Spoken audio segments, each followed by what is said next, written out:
At last. I have come 12,000 miles for this.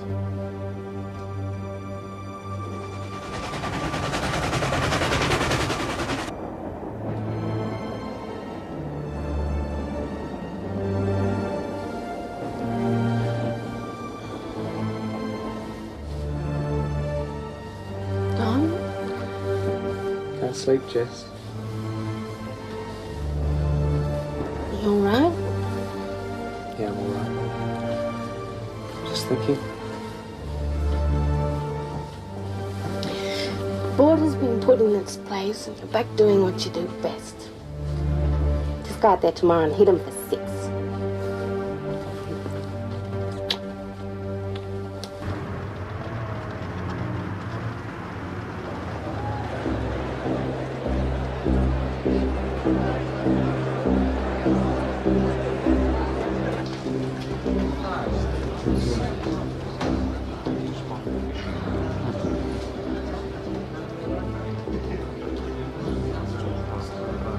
Get ready, Bill. You'll be playing today. Oh, aye, Skipper. I'm sorry, Headley. You'll be resting. I'm trying a pace attack. What'd you ask about? Why aren't you dressed? Frankly, Douglas, I wasn't sure I'd be playing. Of course you are. So Bradman is playing. Just get dressed, please, Cubby. You know I won't bowl to your leg theory field, don't you? Very well. Douglas? Douglas? You've changed the composition of the team. That's right. Without consulting me. There wasn't time to convene a meeting. Besides, it was a straightforward substitution. Well, boy, you're entering this match without a single slow bowler. Do you think that wise? I wouldn't have done it had I not thought it wise. Besides, I had to accommodate for the inclusion of Bradman in the team. This Bradman mania of yours could cost us the advantage we now hold.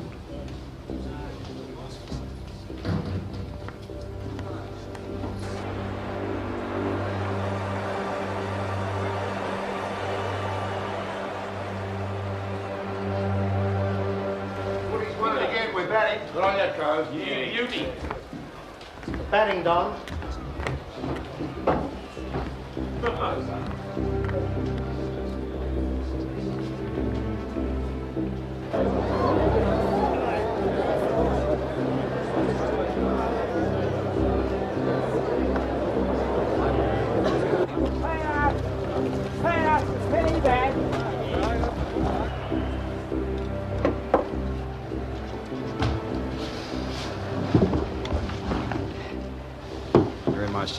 Oh, terribly sorry. Good morning from Melbourne and welcome to this direct radio broadcast of the first day of the second test. It's a fine day here and I estimate the crowd to be somewhere between 60 and 70,000 for this vital game. Australia won down in the series after England won the first test in Sydney. And the news is that Australia will bat after Woodfull won the toss. And all Australians must be asking the question if the England captain Jardine will employ the controversial leg theory field called Bodyline now by the Australian newspapers.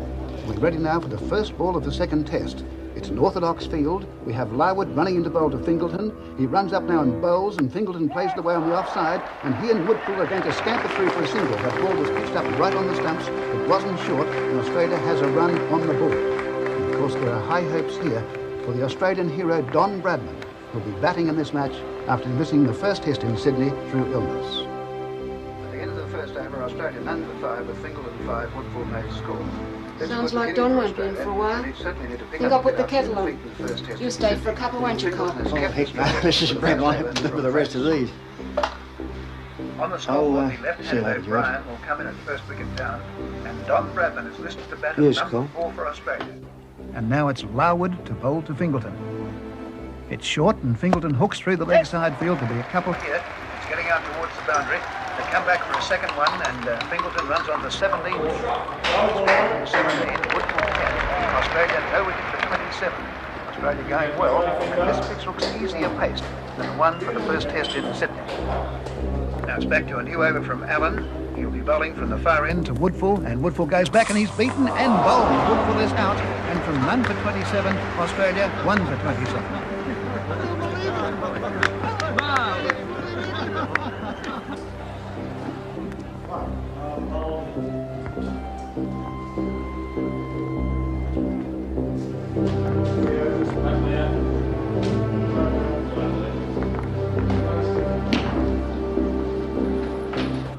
has put up a marvellous performance today so far.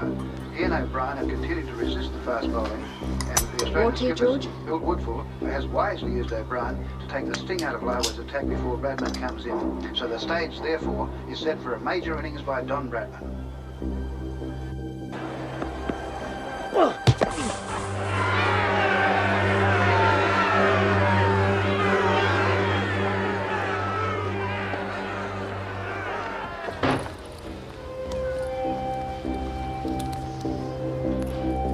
Dogged performance by Fingleton. He's ready for Larwood again. The bowler races in. And this one's a short ball, and Fingleton struck again, and he's not very happy out there at all, and nor is the crowd.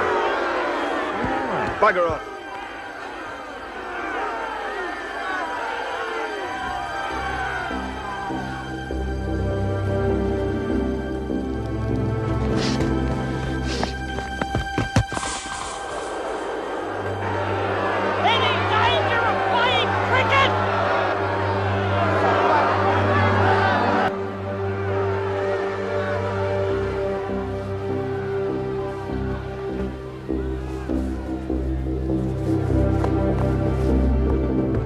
Yorkshireman bows to bowl to Fingleton. It's pushed away on the onside. They go for a run. Surely this looks like suicide. The fieldsman there is Wyatt. The return looks good. O'Brien must be run out. Yes, O'Brien has been run out for 10. Australia now 2 wickets down for 67, and the stage here is set for Don Bradman.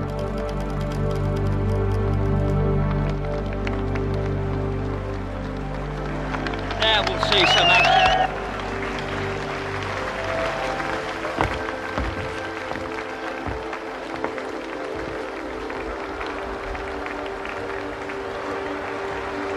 Right, Simon.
Has been held up for 10 minutes already because of the record crowd with their tremendous welcome to Don Bradman.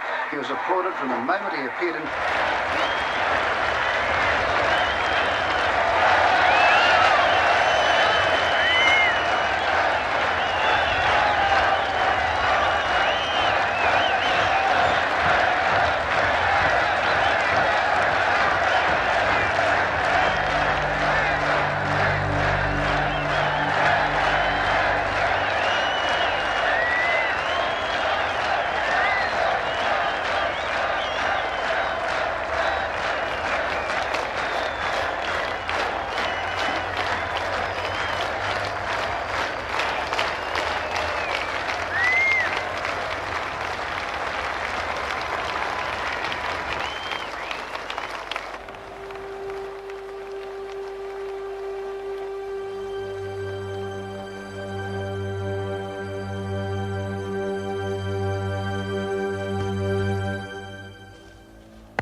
Bill, Herbert.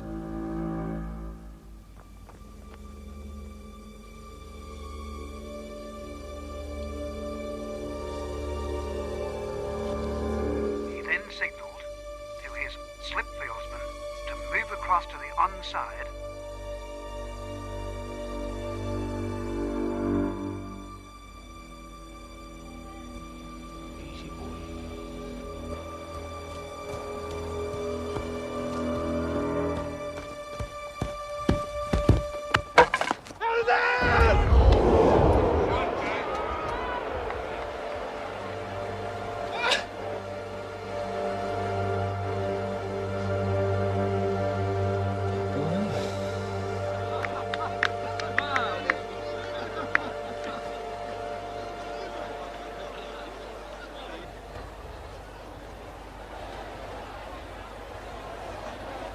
outside the off stump.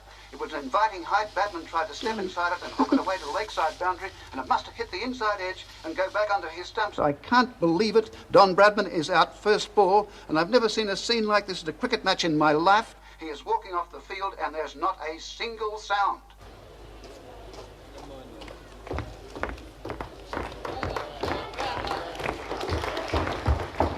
Don?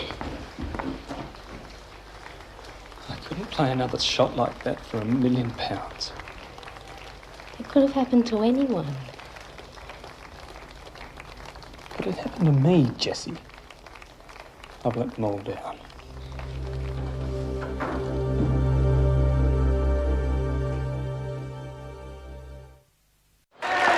And that's the end of England's first innings on this, the last day of 1932. Australia leads England by 59 runs, Australia 228, England 169. We'll be back on Monday for the continuation of this exciting second test. Until then, I wish you all a happy and prosperous New Year.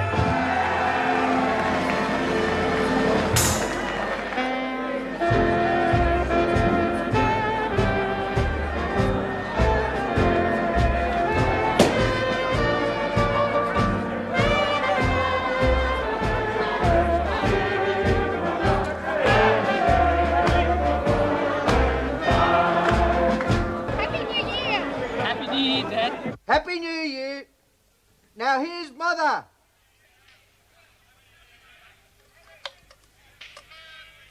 Happy New Year, Jessie. Happy New Year. Happy New Year, Mum. Happy New Year, son. And son, how about a century for the new year? I'll try. Yes, you take care. Bye. Bye. Happy New Year, Jess.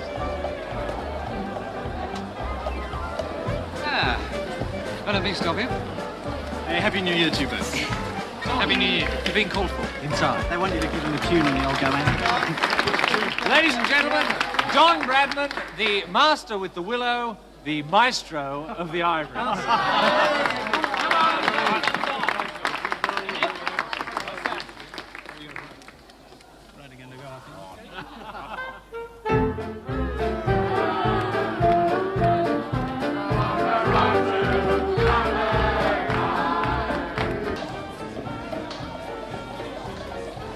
Two beers, thanks.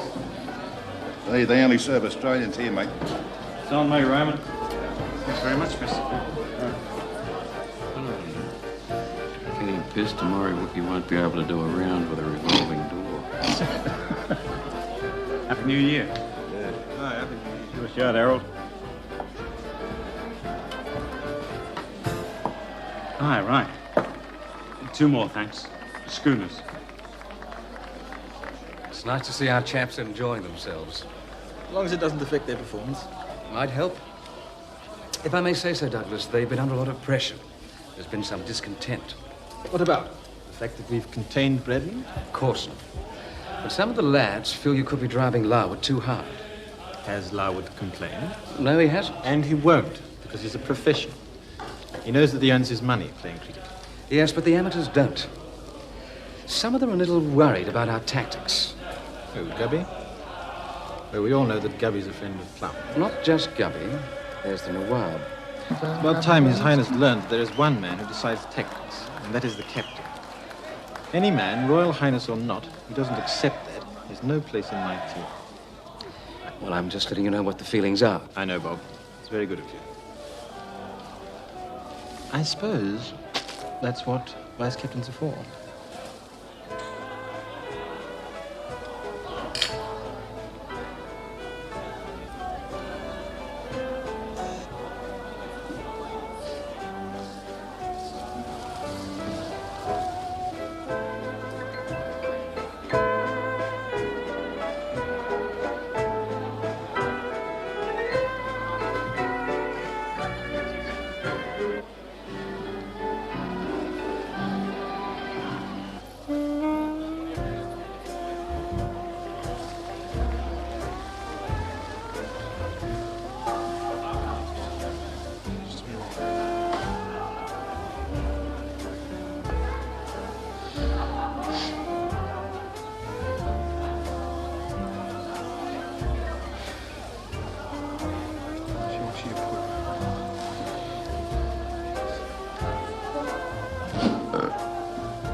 William, I think the man has won.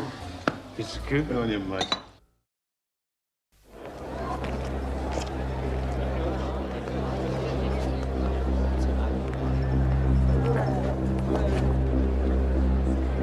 Welcome again to the Melbourne Cricket Ground for the third day of play of this, the second test. Australia in a good position here, a commanding position in fact, and they could level the series at 1-1. In this huge amphitheatre, just a vast sea of faces, and it wouldn't surprise me if this wasn't a world record crowd for a single day of a test match. Despite that unfortunate and quite extraordinary duck by Don Bradman, Australia recovered well through some lusty hitting by the tail-enders to make 228. Then England made a good start, but they lost 9 for 61 through the bowling of O'Reilly and Wall. They spittled 9 batsmen between them. All the batsmen, I think, for Australia must have crossed fingers. In fact, all Australian supporters, because can their batting lineup consolidate in this match after their dismal performance in Sydney? And the eyes of the nation are on Don Bradman in particular. Not only does he need him to make runs, but he himself must feel it important to eradicate the memory of that first innings down.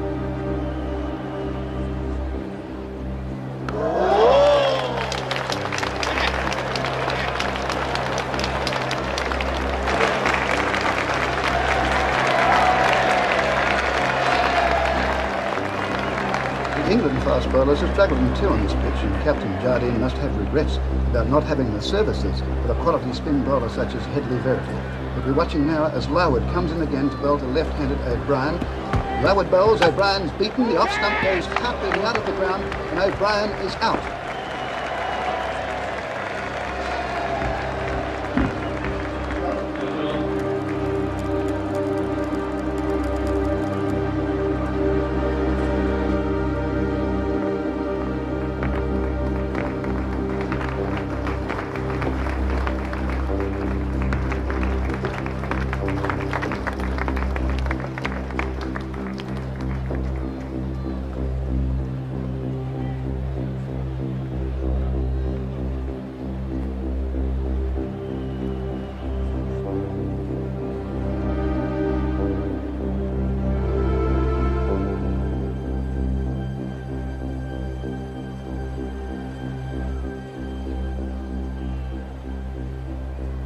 Three cheers for Don Bradman! Hip hip!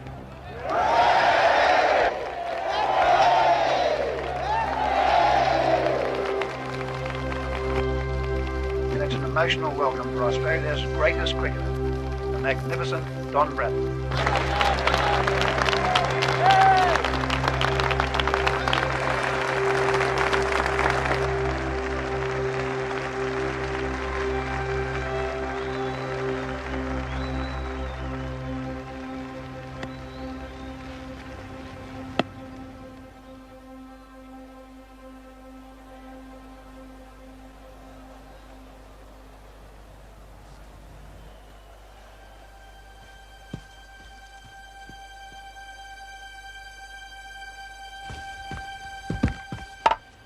It's straight for a hit on. Bradman goes through for a single, and he's off the pair. They come back for a second, and Don Bradman has scored his first runs of the match, his first of the series.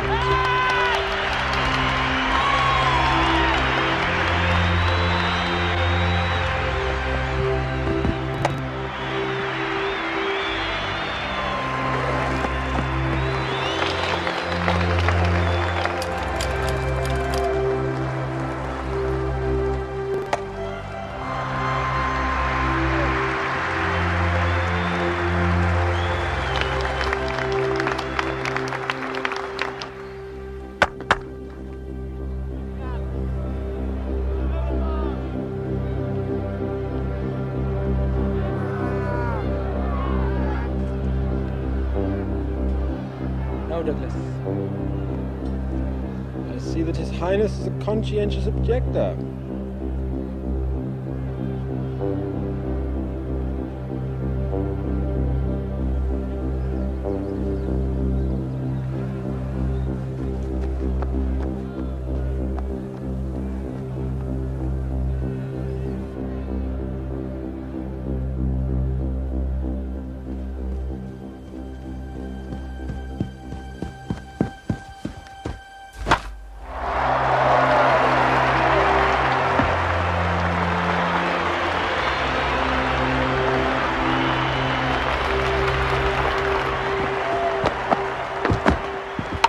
Yes.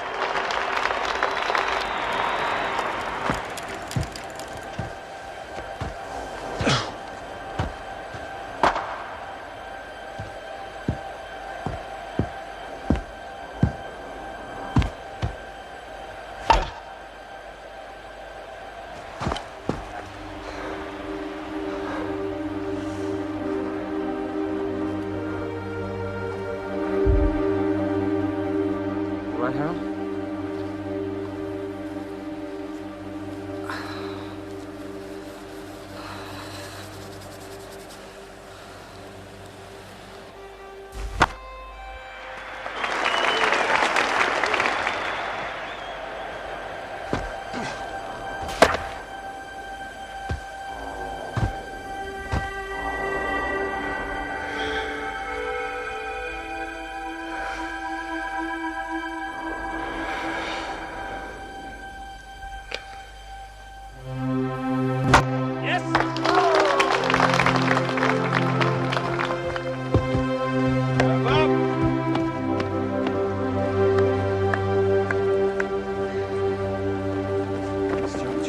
What's wrong? Skipper, I have to change my boot. It's split. Very well then, but hurry up. Right.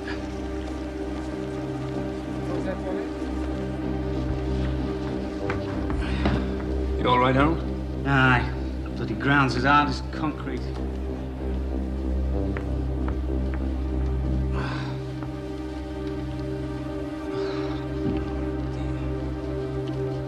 It's been a day of high drama in the second test here at the Melbourne Cricket Ground, and the important news for Australia is that Don Bradman is not out, and he gets more runs here. They take two, they're coming back for a third run, and Bradman's score goes on to 30, and his partner out there is the Australian captain, Bill Woodfull.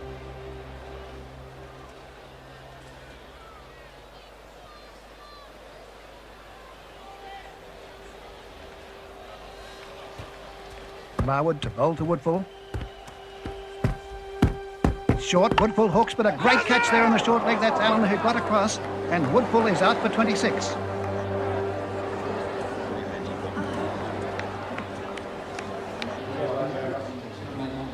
Good luck now, bud. Good luck, Thank you. And McCabe has been clean bowled by Allen for a duck.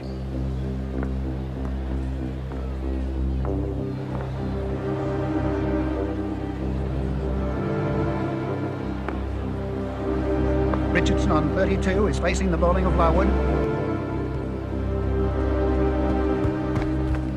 He goes back, he's wrapped on the pads, he's right in front. Yes, he's out leg before. Richardson out for 32. Australia 5 for 135, a lead of 194. And the man who can win this match for Australia is Don Bradman, and he's running out of partners with the Australian wickets tumbling.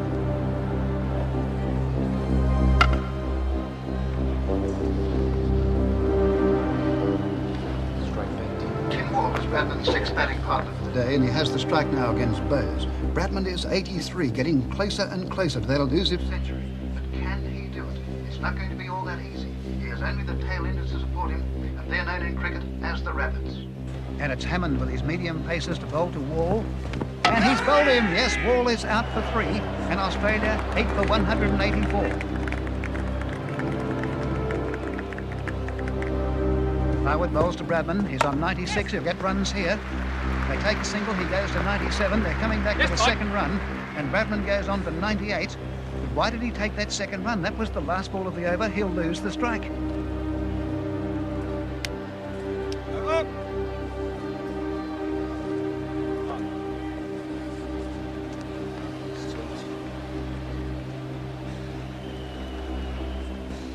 Hammond to bowl to O'Reilly. That's an edge, and it's gone through to Ames, the keeper, and yes, he's out caught. Australia 9 for 186, and only Ironmonger to come in, and Bradman is 98. Thanks, now, by the lucky one. Dainty, it's your missus. Boy, tell her to hang on. Don't joke about it. Don't even try to hit the ball unless it's absolutely necessary. Just hold out till the end of the over. He'll call you back, love. Don's in trouble now, son. Not Dainty, not the ferret. Huh? Mr. Ironmonger doesn't look much like a ferret to me. That's what they call him. It'll be all right, son. I won't let you down. Well, most bowlers, you see, they can't bat to save their lives. They come in at the end of the innings, they're called rabbits. Now, Dainty, they call him a ferret because he goes in after the rabbits. Right arm over, 3 balls to come. 3.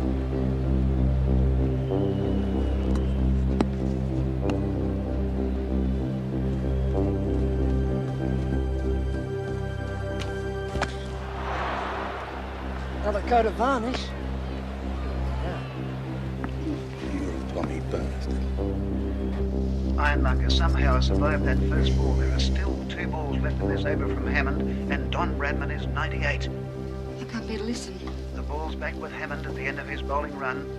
Ironmonger crouching over his bat. A hushed silence here round the ground. Hammond starts to move in. Comes up and he bowls. Handed through to the keeper. It was short. No stroke offered by Ironmonger. 1 ball left in the over. Jardine brings in the field. You're a little easy on us, will you, old fellow? 1 ball left in this dramatic over. Not a sound around this ground. Hammond to Ironmonger. It's off the bat, it's in the air, Jardine dives. It was a catch, but he's dropped it, he couldn't take it. And Don Bradman has a chance to reach that 100. Well played, Dainty! It's the end of the over. It's all right, Ironmonger survived. They lead now by 245, but the important thing is that Don Bradman has the strike and a chance to make that 100 Now Don's after got his his first chance. ball duck in the first innings.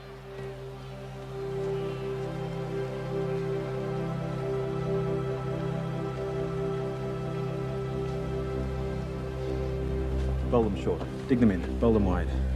Anything so we can't get any runs. We'll get Ironmonger down this end. Very good, skipper.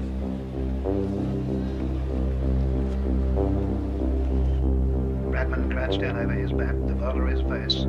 Jardine taking a long time to place his field.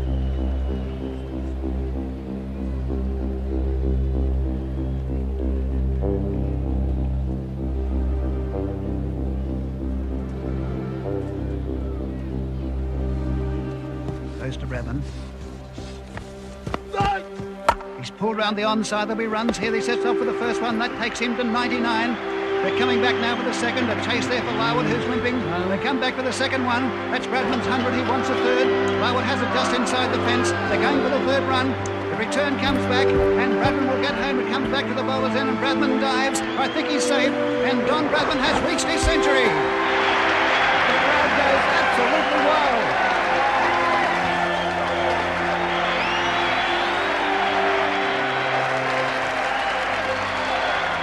Don Bradman, 101 not out. Australia 9 for 189. One of the greatest centuries ever seen on this ground.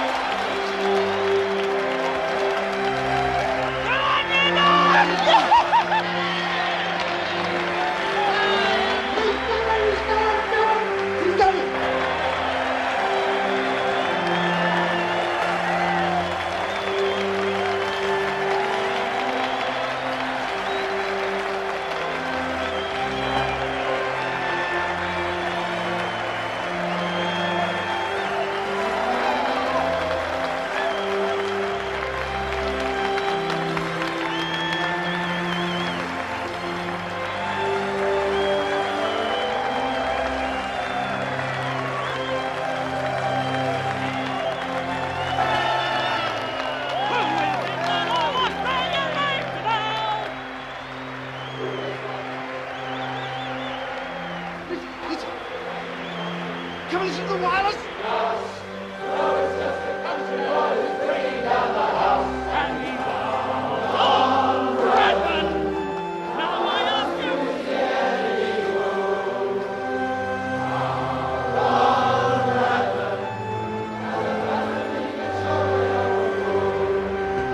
Listen to this. I ask you, is he any good?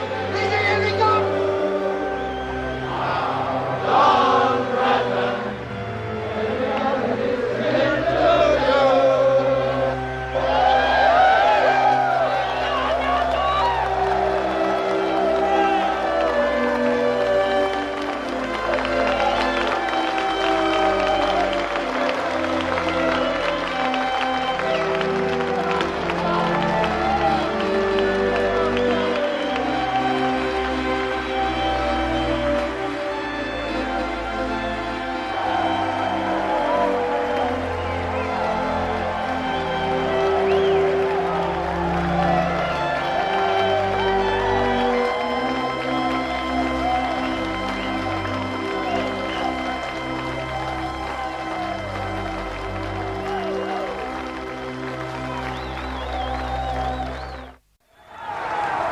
That's it. England all out for 139. That ties the Test series at 1-1. Australia has won the second Test by 111 runs. And just listen to that mighty reception out there for the local team here at the Melbourne ground. What a proud, proud day for Australia.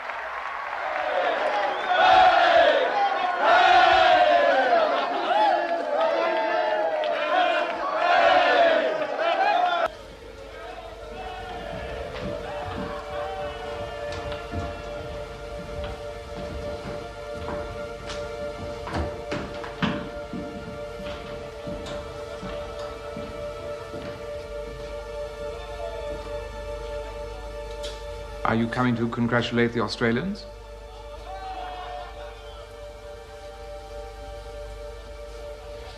If you'll permit me one small observation. All right.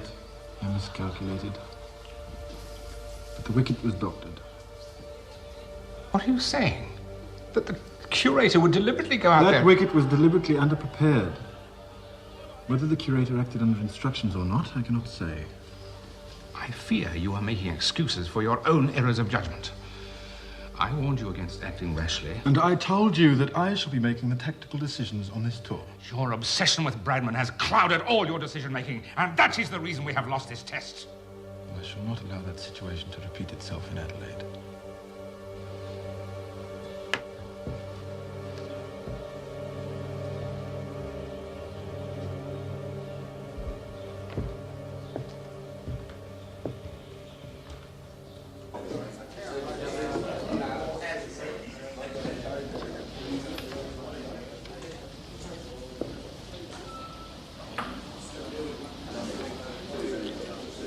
Excuse me, Mr. Jardine.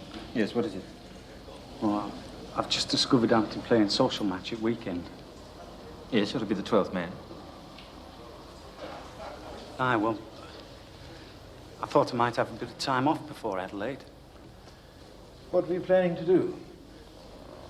Well, I was simply just hoping to rest my feet.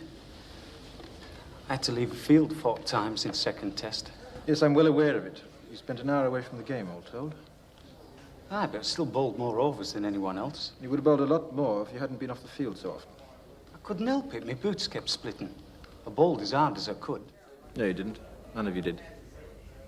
That's why Bradman scored his century and the Australians won the test. Vokes and Bows aren't in this social team, though. Harold, listen to me. You are my principal weapon, the spearhead of my attack. Not Vos and Bows. I want you fit for Adelaide. Fitter, faster, and meaner than you've ever been. So I'm to be 12th man, then? No. No, you can play. And I expect to see you at the practice nets tomorrow. Aye. Right.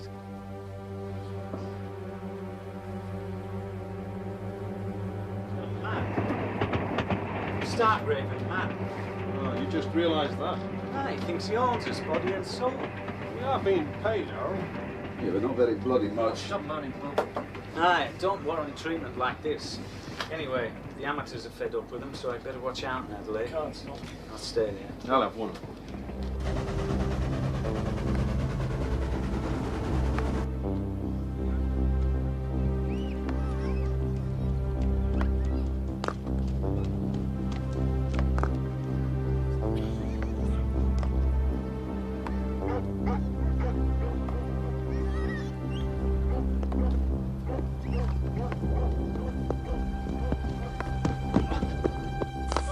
Like dropping a cake of soap.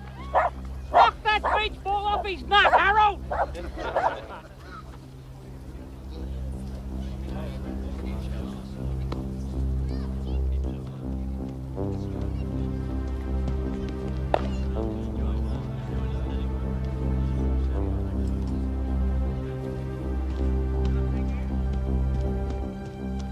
On you, Don!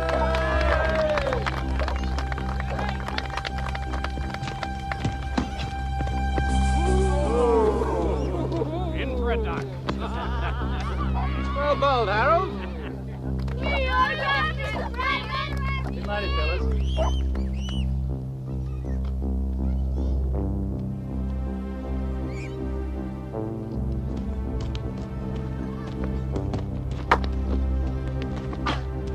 Take it easy, Don. It's only practice, you know.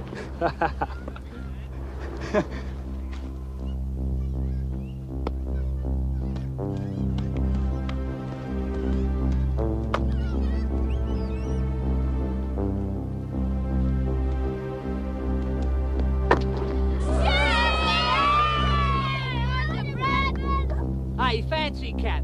Have a look at the boy next to you. He'll show you how it's done. Did Mummy call you, son? Want it on the phone, are ya?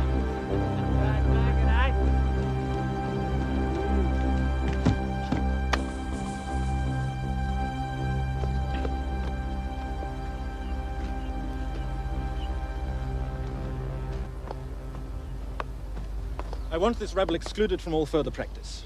But the public is always... I did not admitted to come all this practice. way to provide free entertainment for the masses. I do not want them here after luncheon. Come on now, come on. Let's just go. Come on, fella. Hey, what's all this? No spectators allowed. Says who? Orders of the cricket board and Sardine. Go to buggery. We'll see about this. I can go anywhere on the press. Yeah, I know. Now look, James, you can't... Hang on, he's all right. He's me photographer. Who's that? Your assistant? Never seen him before in my life. Stay. All right, but don't you cause any trouble, Jamesy. I'm sorry. Sorry, boy. Sorry, mate. Sorry.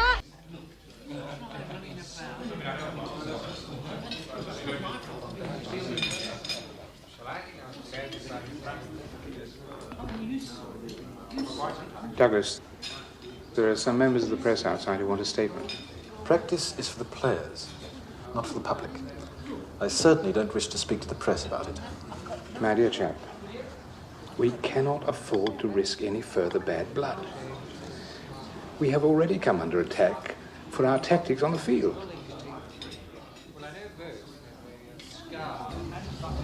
I shall settle that matter once and for all. Show them in. Everything we have done has been well within the laws of cricket. We have placed a more difficult field than is ordinarily employed with fast bowling, and have been successful in curbing the activities of the batsmen. But I can assure you that there is nothing new in the stratagem, nor any graver danger than in any other. Bull. It has been successful so far, and Mr. Warner and I hope that it will go on being successful. Is that right, Mr. Warner? You support the tactics of Mr. Jardine, and in particular this bodyline bowling? As Mr. Jardine says, it is a legitimate form of leg theory. Ah, would this be the same leg theory that you derided in the Morning Post of August 22nd, 1932? And I quote, "These tactics should be deplored. With 5 men on the leg side, the balls were short-pitched and frequently bounced head high and more. If all fast bowlers were to adopt these methods, there would be trouble and plenty of it. This is not bowling. Indeed, it is not even cricket." Now, in light of that article, Mr. Warner, would you say that you describe the current English attack to be cricket? Well, the circumstances were entirely different in London, and... how different? Well, If you'd researched a little further, Mr. Cooper, you would have discovered that I was playing in that match, and I faced that leg theory field. The circumstances then, as Mr. Warner correctly points out, were completely different. Oh, would you care to define the difference, Mr. Jardine? No, I would not. And the people of Adelaide, I welcome you all, and we hope that your stay in our fair city will be indeed a happy one.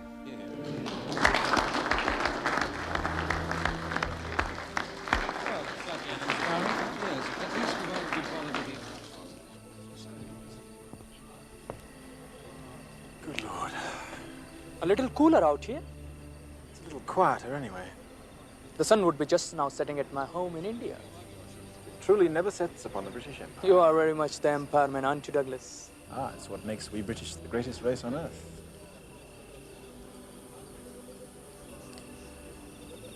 We must all have the courage of our convictions. Do what we think best. But we must play the game by the rules too. By the rules, yes, but also to win. Winning is everything to you, isn't it? No, Patty. But I see no honor in defeat. What do you want of me, Douglas? Simply your support on the field. The field of honor? I cannot play your way, Douglas. I'm your captain. Surely you'll agree to abide by my decisions. If I can't? Then I should prefer it if you didn't play at all. Then that is how it must be. I cannot play your way, Douglas, my friend. You will never play Test cricket again.